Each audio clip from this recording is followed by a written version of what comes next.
So mga tol, nagkaharap na nga po sa unang pagkakataon ang dalawang Mexican fighters na si Undisputed Canelo Alvarez at Jaime Munguia. Ngayong darating na May 4 na nga po ang laban na yan na magaganap sa T-Mobile Arena Las Vegas. Paborito nga po sa laban na yan si Canelo Alvarez na may negative 600 sa betting, habang underdog naman si Munguia na may plus 425 sa betting.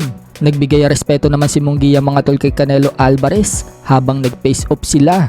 Ayon sa promoter ng Sanper Boxing na si Fernando Beltran, may rematch close daw yan sa September kung sakaling matalo daw ni Munguia itong si Canelo Alvarez.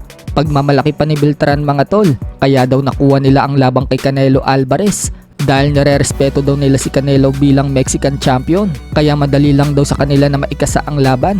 So parang may natatamaan nga po dyan sa sinabi ng promoter, at yan ay si David Benavides.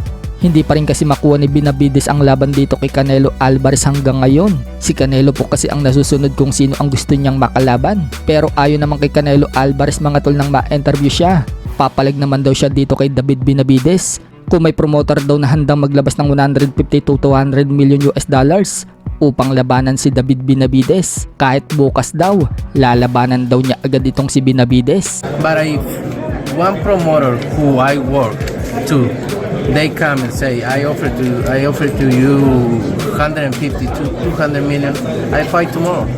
That's the only. Sa mga nagsasabi naman daw na iniiwasan niya si Benavides, yan na lang daw lagi ang sinasabi sa kanya.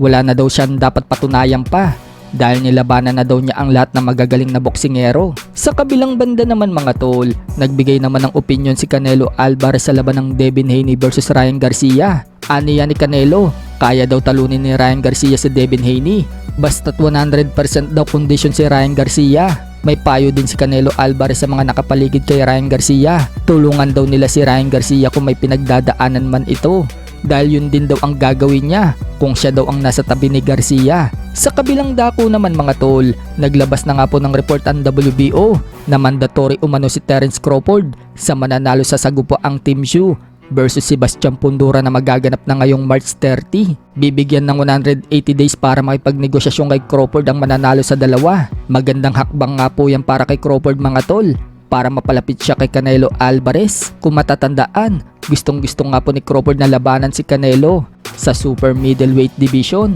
So kung aakyat si Crawford at mananalo, isang magandang hakbang po yan para mapalapit kay Canelo. Sa ibang banda naman mga tol, Pilipos ni Tumbua muli na naman nagparinig kay Cuadro Alas. Nag-comment po kasi si Pilipos mga tol sa isang video upload natin at sinabi niyang Pilipos versus Casimero 2 coming soon. Dagdag pa nga po dyan ni Pilipos, why Philippines and Asian boxer don't want to fight me again? Sa ibang balita naman mga tol, hindi na nga po napigilan ni Tapalis na sagutin ang isang hater nang sabihan siyang magsabong na lang daw siya, baka may tsamba pa.